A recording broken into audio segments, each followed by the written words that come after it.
Well, hey there folks, how you doing today? Simeon here, welcome back to my YouTube channel. Thanks for joining us here today. Well, we've got another very special guest for you. This is my friend Sharyn. And Sharyn and I met a while ago, and she actually worked for a while in Project Blue Book. The real Project Blue Book, not the TV show.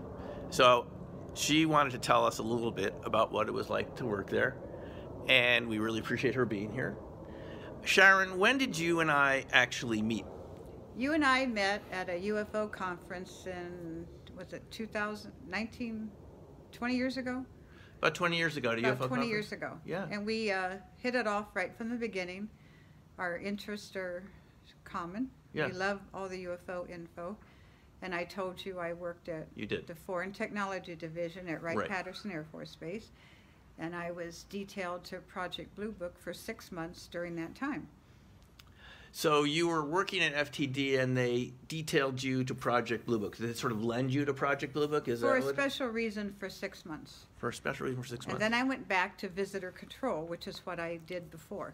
At FTD? At FTD. What does visitor control do? I made sure I met all the visitors that came in. I verified their clearances, and I gave them badges to get into the building, and they had to be escorted. And I met Neil Armstrong. You met Neil Armstrong? Right after he got off the moon. Wow. Yeah, and quite a few other people. What did he say? He didn't look too happy. Didn't look too happy. I think he was tired. I bet. So you got detailed to work at Project Blue Book. What were some of your assignments? I was the secretary. I answered the phone. We had a lot of media calls at that time. It was July 1968. Mm-hmm. And I had to direct them to my boss, Major Quintanilla. So you worked for Major Quintanilla? I worked for Major Quintanilla. Mm-hmm. And I, typed up reports, a lot of unclassified reports, some secret, basically. But the big thing was we got a lot of media calls during that time. Calls from the media? Yes. And what would they ask you in these calls? What would they? Oh, what did we know about this and that and this and that? And it was... I didn't know anything. I mean, I gave them to my boss, so, but we did get a lot of calls. Did you field any calls from people who had seen UFOs? Oh, yes. You did? Oh, yes. Oh, yes. What was it like to do that? I mean... It was fun. It was fun. It was fun. I was young. It was an exciting job. It was a lot of fun.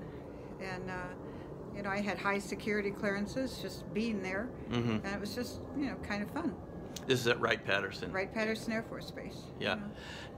When people would call, would they seem excited? Would they seem scared? What was their moods when they would... They were excited because they thought they saw something. Yeah. And the media just wanted to know what was going on. That's about it. What can you do?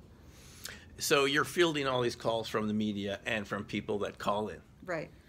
And did any of these calls sometimes strike you as, were they funny sometimes? Did they seem like serious? They all seemed serious at the time. They all seemed serious? At the time, yes. Yeah. At the time. People believed they saw something, so. They did. What would happen to the information from the phone calls? How would it be? It would go to my boss, and then they would type up reports. Yeah. And send it to our analysts, probably. Would they look at these reports seriously? Oh, or yes. was there an agenda just to debunk them? It was very professional. Very professional. Yeah. Very professional. They took it seriously.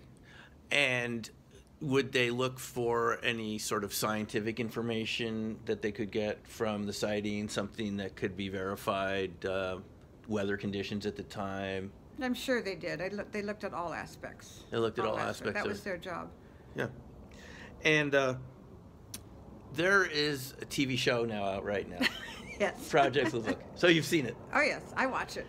Does it seem anything at all like what you experienced actually working in I think the show was done in the 50s when it began, and I started at my job in July of '68. I might have gone to Blue Book a year or two after that, but I know I met Neil Armstrong right after he got off the moon, so whenever that was. So, but that was visitor control. Like early 70s. But after that, I was detailed to Blue Book. So. But it was all that time period that all this was going on. Did you have any meetings with some of these famous characters that are associated with Blue Book? Jalen, Hynek? Oh, yeah, I used to talk to Dr. Hynek all the time. And what was his, in that time period, what was his view about the phenomena? In the show, we see him being sort of initially skeptical. I think he was skeptical, but as time went on, I think he believed. He believed it? I think he believed. Did he seem like he was under some sort of kind of internal conflict or anxiety about how to handle this? Because we know that the Air Force, I think they wanted him to debunk it, but he would deal with these cases really up close. He seemed very professional. He's very professional? With me. Yeah, I mean, I wasn't anybody, except that I'm easy to talk to, and he liked to talk. Yeah. So, yeah, he was very professional, but I could tell that he was believing the more I talked to him. So over time, you could see him switch to being more of a believer? I think so, yeah. Yeah. I think so. Yeah. Did you remember him talking about that famous Dexter, Michigan case? No. Did that ever come up? That was from a little before you got there. It was probably before me, but I don't remember that necessarily. So yeah. Oh, we just talked about all the media calls and the seriousness of his job, kind of. It was serious. Was there a feeling at the time that you might actually figure out what the phenomena was from all of the calls that were coming in? Well, I myself have always believed. You have? Always believed, yeah. Yeah. I'm a believer. You're a believer.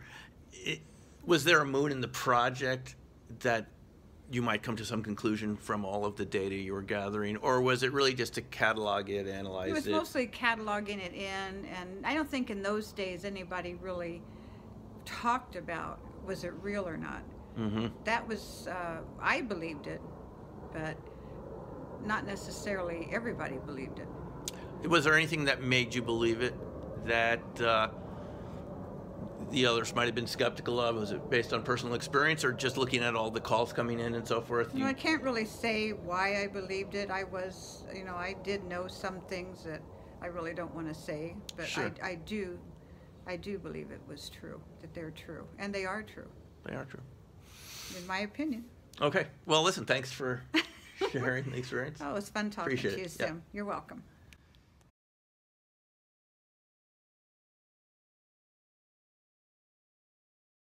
You